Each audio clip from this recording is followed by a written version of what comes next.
On Saturday, December the 4th, we have a Sag eclipse at 12:22 degrees, a Uranus quincunx, more Sedna action, and mind games from Mars hating on Jupiter.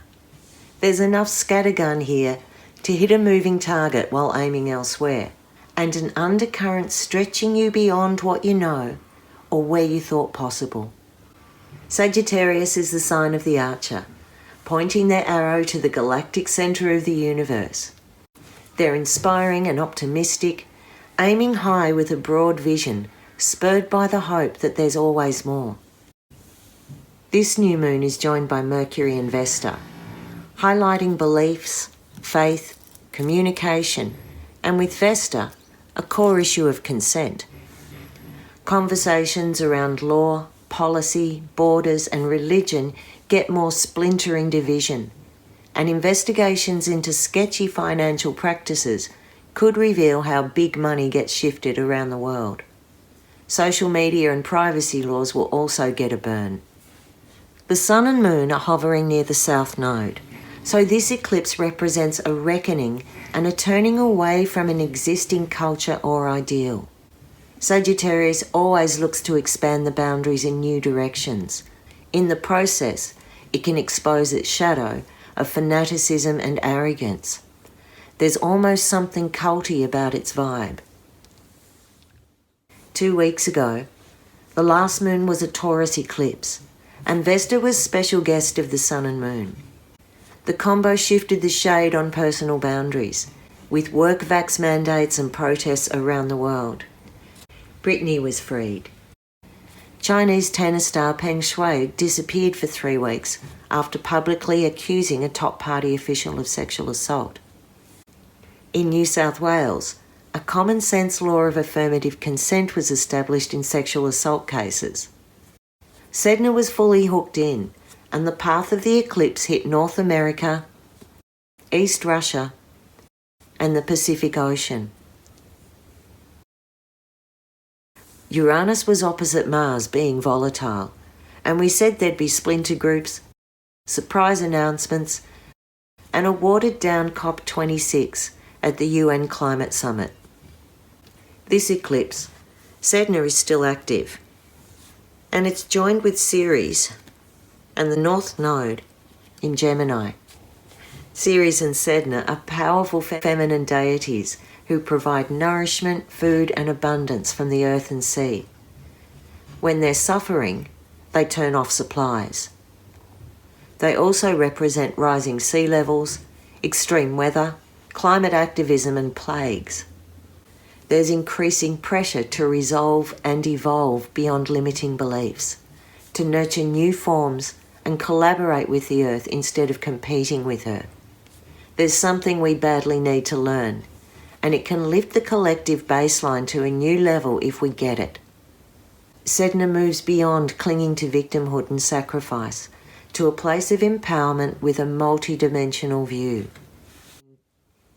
The North Node becomes exact with Sedna at the Aquarian new moon in February 22.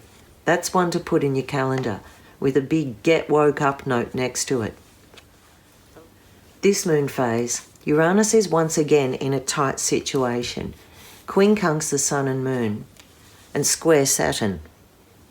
This quincunx is a precursor to the Uranus-Saturn finale on December 23 this year, and it starts by putting all the crunchy bits and disparate factors into their separate corners, bubbling with revolution and contradiction. The internal struggle of where you want to be and what you have to leave behind intensifies, and a new set of expectations is being drawn up. It's itchy and frustrated, but it means your passion is being stirred and you're pouring at the ground ready for change. The stress might play out as anxiety and nervousness, racing thoughts, or even physical symptoms.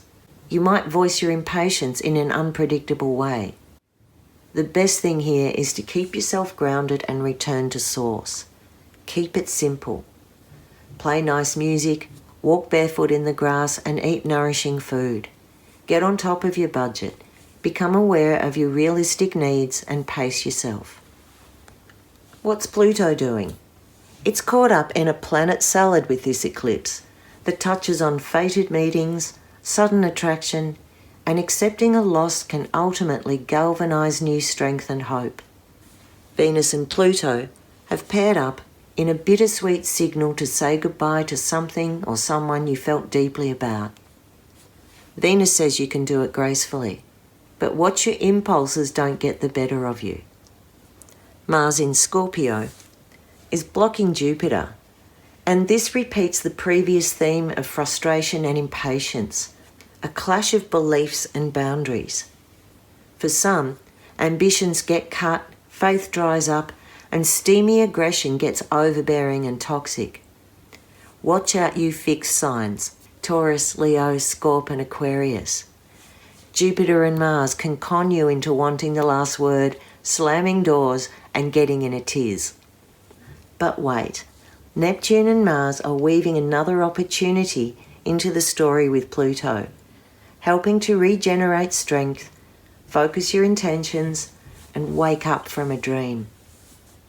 The Mars, Neptune, Venus, Pluto network invites a visceral participation, a physical response to answer the call. Ritual and improv happy dance and charitable acts are all good medicine. Revenge fantasies are not. If you can tune into this creative energy, rather than mass destruction, you'll really tap into something magic. During this moon phase, you're more likely to follow through on your intuition, rekindle some hope, and search for a meaningful physical, emotional, spiritual connection. The conversation opens to new levels, and parts of you that have been shut down come alive. There's every chance your path has fogged up and reinvented itself since pandemic norm began in 2020. And there's still a bit of stop-start into the great unknown. Sag loves to overwhelm things with enthusiasm and possibilities. But here you need to check in with your inner compass and reset for a true direction. Vesta is lighting the way.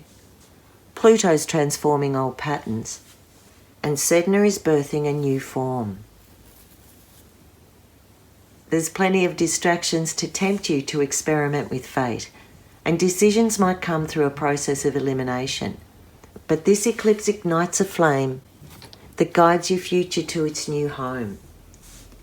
I'm Merryl, and this is my mystery school. Like, follow, share and subscribe. If you'd like to find out more, contact my website www.merrylkey.com. Blessed be.